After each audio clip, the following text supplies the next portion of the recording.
Revise आपका हो जाए। तो सबसे पहले मैं आपको बता दूं कि आज का जो हमारा ये सेशन था वो परमार वंश के ऊपर था, यानी कि जो मालवा के परमार वंश थे उनके ऊपर आज का जो सेशन था वो हमारा आधारित था। हमने इनके बारे में सबसे पहली बात ये देखी कि जो इनके संस्थापक थे उनका नाम क्या था। इनके संस्थापक यानी कि परमार वंश के जो संस्थापक थे उनका जो हमें नाम देखने को मिलता है वो उपेंद्र राज देखने को मिल जाता है। इनका हमें दूसरा नाम भी देखने को मिलता है जो कि हमें कृष्णराज जो है वो देखने को मिलता है। तो आप इस चीज को जो है वो नोट कर लीजिए। उसके बाद आपको बता दूं कि परमारों की जो स्वतंत्रता थी उसके जो जन्मदाता थे वो हमें सियक द्वितीय देखने को मिल जाते हैं, यानी कि आप देखेंगे सियक नामक एक शासक हमें देखने को मिलेंगे जिसको हमने अभी आगे बढ़ा। तो सियक जो द्वितीय है वो परमार वंश के जन्मदाता कहा जाते हैं, यानी कि स्वतंत्रता के जो है वो जन्मदाता कहा जा सकते हैं। इनको वास्तविक संस्थापक भी हम कह सकते हैं। अब हम देखेंगे इनकी राजधानी। इनकी जो राजधानी थी वो थी धारा, यानी कि आप देखेंगे इनकी जो राजधानी थी वो हमें धारा देखने को मिलती है, जो कि परमारों ने धारा को अपनी जो है जब राजधानी बनाई थी तो ये साहित्यिक दृष्टि से भारत के इतिहास में एक महत्वपूर्ण जो है वो कदम हमें देखने को मिल जाता है। यानी कि आप देखेंगे धारा में इन्होंने साहित्यिक दृष्टि से जो भारत के विकास में कह सकते हैं एक महत्वपूर्ण जो हमें कड़ी है वो जुड़ती हुई देखने को मिल जाती है। उसके बाद आपको बता दूं कि परमार का जो है वो शाब्दिक अर्थ होता है शत्रुओं का नाश करने वाला, यानी कि आप देखेंगे जो परमार वंश के शासक है यानी कि परमार वंश का जो हमें नाम देखने को मिलता है परमार, वह उसका शाब्दिक जो अर्थ हमें देखने को मिलता है वो होता है कह सकते हैं कि शत्रुओं का नाश करने वाला। इस प्रकार से हमें इनके बारे में देखने को ये सारी जानकारी जो है देखने को मिल जाती है। आपको बता दूं कि हल्ला युद्ध ने परमार शासकों को जो है वो कह सकते हैं ब्रह्म क्षत्रिय जो है वो कुल का बताया, यानी कि आप देखेंगे ब्रह्म क्षत्रिय कुल का इनको बताया गया है। ऐसा वर्णन हमें इनके बारे में देखने को मिल जाता है। आपको बता दूं कि जो परमार के में प्रारंभिक लेख देखने को मिली है उसमें ऐसा वर्णन हमें देखने को मिला है कि जो परमार वंश के शासक थे वह उनका जो जन्म हुआ है वो राष्ट्रकूटों के ही परिवार में हुआ है, यानी कि यह राष्ट्रकूटों के परिवार से ही बिलोंग जो है वो करते थे। और एक महत्वपूर्ण बात यह है कि जो परमार वंश के शासक थे ये प्रारंभिक दिन में जब तक सियक ने इनको स्वतंत्रता नहीं प्राप्त कराई थी तब तक जो है यह वह परमार शासक जो थे वो राष्ट्रकूटों के जो है वो सामंत के रूप में जो है अपना जीवन जो है वो व्यतीत करते थे। इस प्रकार से हमें इनके बारे में ये प्रारंभिक बातें हमें देखने को जो है वो मिलती हुई आगे चली जाती है। अब हम देखेंगे यहाँ से ये तो हमने देखा परमार वंश के बारे में कुछ जो महत्वपूर्ण तथ्य थे हमने उसके बारे में जो है वो चर्चा की। अब हम जो है वह देखेंगे कि जो इस वंश के जो हमें शासक देखने को मिले हैं उनके बारे में क्या क्या जानकारी है वह देखने को मिल जाती है। सबसे पहले हम देखेंगे इस वंश के जो हमें पहले शासक देखने को मिले, जैसे कि मैंने बताया कि इस वंश के संस्थापक थे उपेंद्र, तो हमने इनके बारे में जो है वो कुछ महत्वपूर्ण बातें देखने को मिली है वो हम देखते हुए आगे बढ़ेंगे। तो हम सबसे पहले उपेंद्र के बारे में देखेंगे। तो आप देखेंगे कि इनका जो उदयपुर का लेख है उसमें इनको जो है वो दिग वर्ग रत्न कहा गया है, यानी कि आप देखेंगे द्विज वर्ग रत्न जो है वो इनको कहा गया है। तो ऐसा वर्णन हमें इनके बारे में जो है वो देखने को मिल जाता है। आपको बता दूं इनके जो राज दरबार में एक हमें सीता नाम की कवित्री जो है वो देखने को मिलती है, यानी कि आप देखेंगे सीता के नाम की एक हमें कवित्री देखने को मिलती है जो कि कह सकते हैं कि इनके राज्य में जो है वो कवित्री का कार्य जो है वो करती थी। इन्होंने जो है वो उपेंद्र के ऊपर यानी कि जो उपेंद्र राज है उनके ऊपर इन्होंने कुछ जो है वो गीते महत्वपूर्ण जो गीते हैं वो लिखी थी। तो ऐसा वर्णन हमें के बारे में जो है वो देखने को मिल जाता है। उसके बाद आपको बता दूं कि सियक जो द्वितीय है इस वंश के हमें नेक्स्ट शासक जो है वो देखने को मिलती है।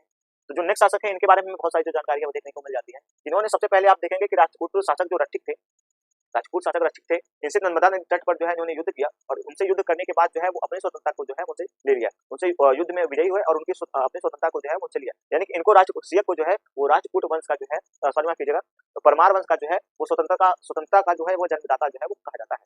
ऐसा वर्णन हमें इनके बारे में जो है वह देखने को मिल जाता है। आपको बता दूं कि सियक जो थे इन्होंने पूर्व राजकुमारों को जो है वो पूर्व जो राजकुमार थे उनकी हत्या करवा दी थी और उनकी हत्या करवाने के बाद जो है उनको जो है वो मौत के घाट उतारने के बाद जो है उनका जो पूर्ण था उस पर इन्होंने अधिकार कर लिया था। ऐसा वर्णन हमें इनके बारे में देखने को मिल जाता है।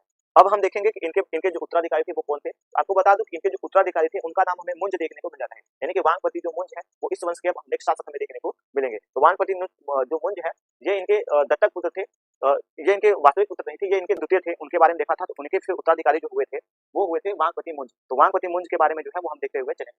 सबसे पहले आप देखेंगे कि इनकी जो हमें उपाधि देखने को मिलती है, वांगपति मुंज की जो उपाधि में देखने को मिलती है वो उल्पल राज देखने को मिलती है, यानी उपल राज की जो है उपाधि इनकी देखने को मिलती है।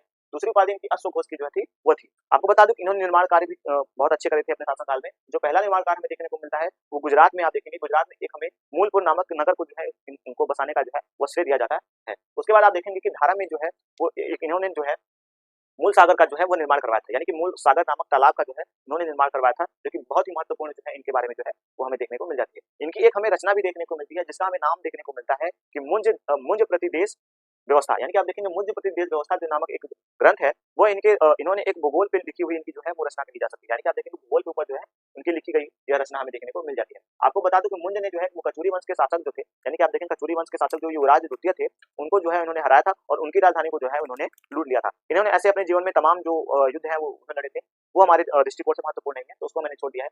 और एक बात बता दूं ये स्वयं एक उच्च कोटि के जो है वो कह सकते हैं कि हमें विद्वान देखने को मिलते हैं, तभी इन्होंने जो है वो रचना की है। इनके राज दरबार में हमें कई ऐसे उच्च कोटि के जो है वो हमें कह सकते हैं कि दरबारी जो है वो देखने को मिल जाते हैं, इनकी कवित्री जो है वो देखने को मिल जाते हैं। अब हम देखेंगे ये तो हमने देखा वाघपति मुंज के बारे में, अब हम देखेंगे सिंधु राज के बारे में। जो सिंधु राज है इनके बारे में जो हमें महत्वपूर्ण तथ्य देखने को मिलते हैं वो क्या है। यानी कि आप देखेंगे सिंधु राज जो है वो वांगपति मुंज के उत्तराधिकारी बनते हैं, यानी कि ये इनके भाई थे, ना कि इनके पुत्र थे, ये इनके भाई थे। ऐसा वर्णन हमें इनके बारे में देखने को मिल रहा है। आप देखेंगे सिंधु राज जो थे इनकी जो हमें उपाधियां देखने को मिली, इनकी 2 भी उपाधियां हमें देखने को मिली है। हालांकि और भी उपाधियां हमें देखने को मिल सकती है, लेकिन हमने 2 ही उपाधि जो है वो महत्वपूर्ण था, तो उसको हमने देने का जो है वो प्रयास किया अपने काल में।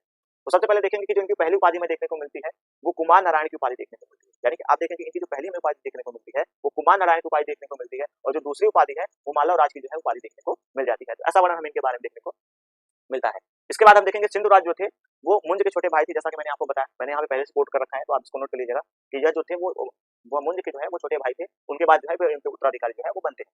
आपको बता दूं कि सर्वप्रथम इन्होंने जो है वो जो गुजरात के कल्याणी के चालुक्य थे, यानी कि सोलंकी वंश के जो शासक थे, हमें देखने को मिलते हैं सत्ताक्षर, उनको इन्होंने पराजित किया था और उनके राज्य में जो है अपनी जो है वो राजधानी जो है वो विस्तृत की थी।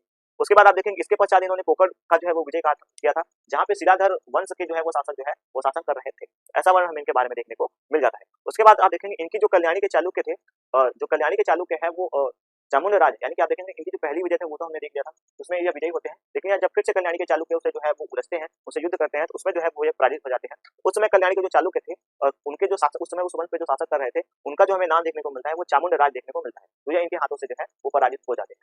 इनके दरबार में एक महत्वपूर्ण तथ्य है, इनका जो सेनापति इनका जो प्रधानमंत्री था उसका जो हमें नाम देखने को मिलता है वो हमें यशो वर्मन का देखने को मिलता है। यानी कि आप देखेंगे यशो वर्मन जो थे वो इनके प्रधानमंत्री हमें देखने को मिल जाते हैं। इनको जो है वो 2 उपाधियां भी दी गई थी, जैसा कि मैंने आपको बताया, इनको महाप्रधान और पुरुषोत्तम की जो है उपाधि देकर जो है वो सम्मानित किया गया था। तो ये बातें हमने देखी आज वाघपति मुंज के बारे में और सिंधु राज के बारे में। अब हम जो है वो आगे चर्चा करेंगे, जो इस वंश के हमें नेक्स्ट शासक देखने को मिले हैं वो भोज है, तो भोज के ऊपर जो है वो अपनी चर्चा जो है वह करेंगे।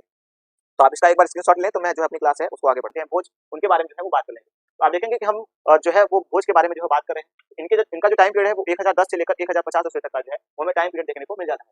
इनकी हमें 2 उपाधियां देखने को मिलती है, और भी उपाधियां भी है। तो आप देखेंगे पहली जो उपाधि है वो है कविराज की, दूसरी उपाधि है जो मालव चक्रवर्ती की। इनकी हमें 2 उपाधियां जो है वो महत्वपूर्ण देखने को मिलती है। ये कवि थे और उन्होंने प्रत्येक पंक्ति आपको बता दूं कि इनके लिए एक जो चीज थी वो बहुत ज्यादा हमें फेमस देखने को मिल जाती है। एक प्रसिद्ध सेंटेंस था इनके बारे में कि यह कवियों को, यानी कि यह अपने राज्य में कवियों को, यानी कि उनकी प्रत्येक पंक्ति पर 1 लाख जो है वो स्वर्ण मुद्रा जो है वो देते थे, 1 लाख रुपए जो है वो उनको देते थे। इनके ऊपर और भी हमें सारी बातें जो है वो देखने को मिलती है। आप देखेंगे कि जो भोज की उपाधि जो है वो हमें देखने को मिलती है 40 दरबार में, 40 कवियों में और 40 इनकी पुस्तकों में जो है 84 इनकी पुस्तकों में जो है 84 कवियों, सॉरी माफ कीजिएगा, 84 दरबार में, 84 कवि में और 84 जो है वो भोज में हमें इनकी पुस्तकें जो है वो देखने को मिल जाती है। तो ऐसा उपाधि इनका हमें देखने को मिलता है।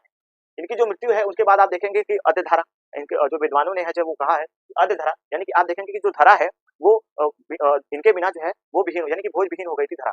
ऐसा वर्णन हमें देखो निराधारा, निरा लंबा, यानी कि आप देखेंगे कि जो नीर था वो निरा लंबा हो गया था।